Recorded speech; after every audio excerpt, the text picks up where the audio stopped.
폭망 인생을 살린 4가지 부정적 감정. 억울함과 짜증, 남모르게 혼자 느끼는 마음. 태어날 때부터 망하는 인생이 있을까요? 바로 멀쩡하지만 자세히 보면 멀쩡하지 않은 채 저는 태어났어요. 나태주 시인의 시에는 자세히 보면 예쁘다고 했는데 저는 저를 자세히 보면 괴롭다라는 생각이 들 정도였으니까요. 저는 한쪽 눈이 크게 태어났습니다. 어머니 뱃속에서 안압이 올라가서 생긴 사고였다고 합니다. 제 어머니는 여러 남매의 맞이로 태어났고 저 또한 그렇게 태어났다는 사실은 내 어린 시절의 불행의 시작이었습니다. 나는 어린 시절 남모르는 상처로 힘이 들었는데 어머니는 그런 건 아랑곳 없이 네가 뭐 어때서 하는 자세입니다. 적어도 미안하다고는 해야 할 것 같은데 적반하장도 유분수지. 동생들보다 단지 몇 살 많은 내가 맞이란 이유로 엄마는 내가 곧 자신인 것처럼 대하였으니 이거 해라 저거 해라 이것도 안 되어 있네 저것도 안 되어 있네. 종일 농사일하고 집에 오면 내게만 짜증을 내던 엄마를 보는 내 마음은 엄마가 왜 저럴까? 혹시 계모 아닐까? 나도 짜증이 났고 억울했습니다. 게다가 아버지가 오늘 누가 돌아가셔서 장사 가야 된다 라는 말에 엄마 아버지도 죽을 수 있고 나까지 죽을 수 있구나 하는 걸 발견하게 됩니다. 이 무거운 짜증과 억울감을 어떻게 제가 해결했을까요? 그럼에도 빗나가지 않았냐고요? 그러네요. 빗나가지 않은 건 아마도 엄마가 우리를 위해서 열심히 일하느라 힘들어서 맞이인 내게 퍼붓고 그럼에도 나를 사랑한다는 것을 겉으로는 모른 채 속으로는 알았기 때문일 것 같습니다. 이 어린 시절의 괴로움의 해결은 저런 엄마가 내 엄마일 리는 없어. 내가 이렇게 못생겼을 리는 없어. 아마도 나는 박씨 부인처럼 못생긴 얼굴을 허물벗듯이 벗고 예쁜 얼굴이 될 수도 있지 않을까? 신데렐라처럼 지금은 잿더미에 살지만 유리구두를 신고 호박마차를 탈지도 몰라.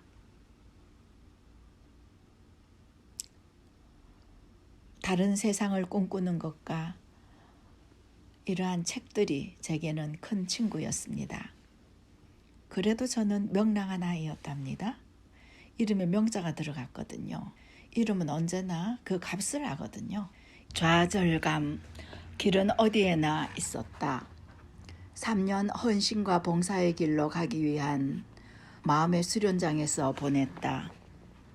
결혼이 아닌 봉사의 삶을 살기로 작정하고 호기심 가득 안고 올인하였는데 그 기관의 정책이 달라졌다. 정책의 변화로 나는 더 이상 그 소속이 아니게 되었다. 한 길이 와르르 무너진 것이다. 내일 당장 나는 그간 정든 친구와 다른 길로 가야만 하는 3년 연불 도로함이 타불이라고 생각하니 머릿속에서 지진이 났다. 한참 지나니 사운드 오브 뮤직에서 원장님의 하신 말씀이 생각이 난다. 마리아, 하느님은 대문을 닫으면 창문을 열어주신단다. 라는 내면의 목소리가 들렸다. 그래, 잠깐만 다르게 생각해보자. 근데 너 3년 올인한 이 길에 호기심 있어? 없어. 사람 사는 곳인데 깊이 들어가면 같잖아. 그럼 나가세요가 고마운 일이잖아. 그래. 기관의 입장에서는 3년을 숙식하여 주고 훈련시켜 준 것이니 마음 수련과 인생 공부 잘했네. 감사합니다 하고 돌아 나가면 되는구나. 이튿날 나는 이 마음으로 그곳을 웃으면서 나와 대학원을 다니고 결혼을 했다. 아이를 양육하고는 성교육 강사를 하면서 더 취약한 감염인 분들을 만나 그분들을 상담하는 일을 하게 되었다.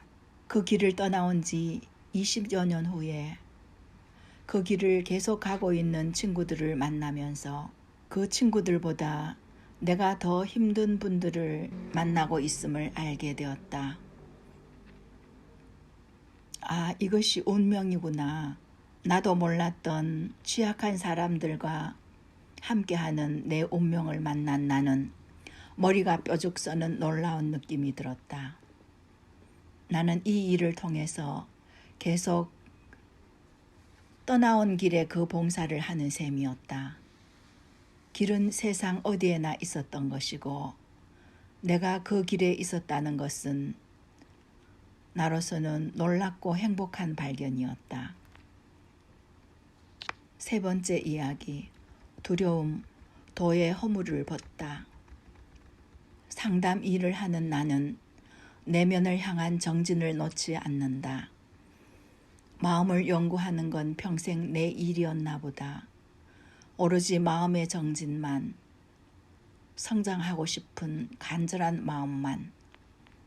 어느 날 아침에 도를 들으면 저녁에 죽어도 좋다라는 간절한 소망이 생겼다. 오죽 간절했으면 공자 같은 소리를 하고 있었겠나? 흔들리지 않는 평화를 구하려고 완벽한 나 자신이 되려고 노력한 시간이었다. 그러던 어느 여름 감수성 훈련 상담 집단에서의 일이다. 도라고 하는 순간 이미 도가 아니구나. 이미 껍데기이구나. 알아차려졌다.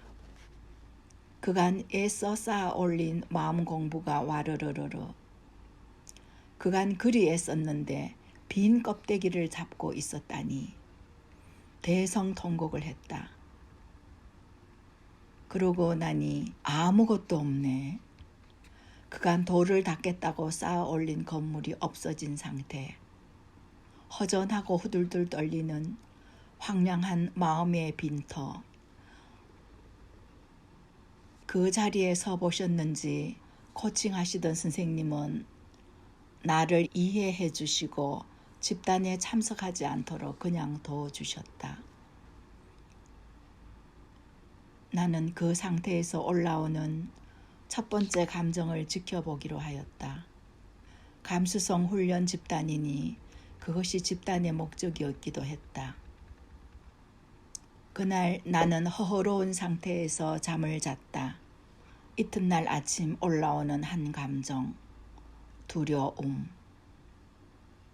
온통 나를 잡고 있던 빈 건물이 무너졌으니 두려울 수밖에. 그래, 이 두려움을 느끼자. 내 통곡을 들으면서 함께 해온 도반에게 그 두려움을 말하고 나니 조금 기운이. 아기가 첫걸음을 떼듯이 감정 알아차리기를 새로 시작한 날. 도 닦은 것도 필요 없고 내면의 득도, 완성도, 완벽도 필요 없다. 모든 것은 오늘이고 순간이지. 무엇을 하노라 없이 하는 것. 하노라 하는 순간 껍데기가 되는 것. 도란 순간순간에 있는 것이지 도의 나라가 따로 있는 것이 아니다. 다만 이 순간 나를 지켜보고 나를 알아차리는 것. 그것이 중요하다. 이후로 나의 1순위는 나. 나의 감정 알아차리기. 그것이 1순위였다. 아까 말한 아침에 도를 들으면 저녁에 죽어도 좋다 하는 공자의 그 아침에 도를 듣는 것은 바로 알아차림의 세계이다.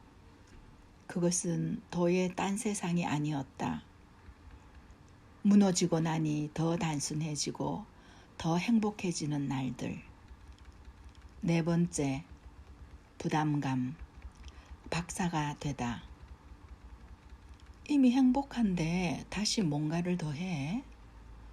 활동가의 모든 수입을 털어 상담과 심리, 감정 등을 공부한 수년의 시간들. 상담실을 열어 이웃과 소통하고 싶은데 상담실을 여는 건 가능하지만 공식적인 상담 전문가의 길은 아직 아니라는 걸 알았다. 그런데 상담학회의 전문가가 되는 길은 먼 길. 5년의 대학원 공부를 더 해야 한다는 마음과 아니 안 돼. 그냥 이대로 지내 뭐하러 해 하는 두 마음의 망설임 끝에 미술 치료를 통해 발견한 한 감정은 부담감이었습니다. 아이들의 엄마로서, 직장의 일꾼으로서, 부모님 양가 건사와 상담 공부 등으로 빼곡한 일상인데 대학원까지 더 가야 한다니 부담감이 있을 수밖에 없는 나를 발견하고 공감합니다. 이해한 뒤에 대학원 생활은 힘들다는 생각 하나도 없이 물 흐르듯이 순탄하게 흐릅니다. 5년이나 전전긍긍하는 동안 물이 가두어져 있었으니 많이 모아져 있었을 터이고 그러니 콸콸콸 힘있게 흘렀을 거란 생각이 듭니다. 그래서 오랜 시간 걸린다던 박사를 트라우마 연구로 5년 만에 해내었습니다. 학회에서 인정하는 상담 전문가가 되고 오픈한 상담센터. 그간 몇몇 응원이 필요한 내담자들에게 주던 좋은 글귀를 더 많은 분들에게 나누기로 했습니다. 나를 내어주고 나누는 삶. 심리상담센터 해밀숨터 1분 인문학을 만들어서 블로그도 만들고 인스타도 하고 페이스북 페이지나 카카오톡 채널로도 올렸지요. 행복하면 연결하고 나눈다는 것을 몸으로 체험한 기간이었습니다. 내 인생이 폭망했냐고요? 며칠 전에 과거의 내담자가 연락이 와서 내가 올리던 블로그에 해밀숨터 1분 인문학에 글을 올려도 네이버에서 안 뜬다는 사실을 말하며 블로그를 개선하자고 했습니다. 그래서 블로그 정렬도 다시 하였는데 내 닉네임을 쓰는 자리에 심리상담 전문가라고 쓰자는 것이었습니다. 그래, 나 심리상담 전문가 맞아. 그런데 떡하니 이렇게 쓰니 부끄러운 마음이 들어. 그 부끄러움을 이야기하니 듣는 사람들이 하나같이 말하였습니다. 맞잖아요, 심리상담 전문가. 부끄러움을 꿀꺽 삼킵니다. 그래, 나 심리상담 전문가네. 나를 성장시킨 건 긍정의 감정이 아니었습니다. 목적이 무엇이든 앞만 보고 무조건 달리는 것은 어느 순간 폭망할 수 있습니다. 나의 감정이나 상황을 먼저 이해하고 나를 데리고 함께 가야 합니다. 평생 나에게 물심양면으로 들인 공, 내면의 절실한 깨달음을 향해 살아오며 행복을 찾았고 공식 자격도 가진 나, 어느덧 자신이 브랜드임을 발견합니다. 그걸 말하는 것의 채널이 심리상담센터 해밀숨터이고 지사입니다. 마그마가 뭐냐고요? 마그마는 마음을 그리는 마당이란 뜻입니다. 땅이 있냐고요? 네, 있습니다. 그것은 종이로 만든 워크북이 땅입니다. 김용옥 님이 개발한 프로그램인데 언어로 하는 상담보다 더 쉽게 나도 모르는 내 마음에 다가가는 것이라 저는 기꺼이 그 프로그램을 도입하기로 하고 지금 상담에서 잘 사용하고 있습니다. 마음은 드러나지 않아서 우울하고 혼란스럽고 공황장애 등으로 괴롭거든요. 저는 언어 상담으로도 감수성 훈련으로도 상담을 하지만 꿈을 그림으로 그려서 분석하고 워크북에 간단한 색칠을 하면 그 속에 자신을 발견하게 되고 무의식 내면까지 변화시키고 성장시키는 방법을 사용하고 있습니다. 어느 쪽이나 내가 주인이 되는 세상, 내가 나로 주체로 살아가는 세상을 만드는 것이 저의 목적입니다. 그런데 한 가지 기억하십시오. 제 인생을 통해 볼 때 나를 키운 건 팔할이 부정적인 감정의 발견입니다. 지금 힘드신가요? 그렇다면 당신은 성장을 위한 기회의 시간에 온 것입니다. 도망가지 마십시오. 그 감정을 충분히 느끼고 그를 통해 걸어 나오십시오. 심리상담센터 해밀숨터와 마구마숲 대구 북구지사가 당신을 응원하겠습니다. 감사합니다.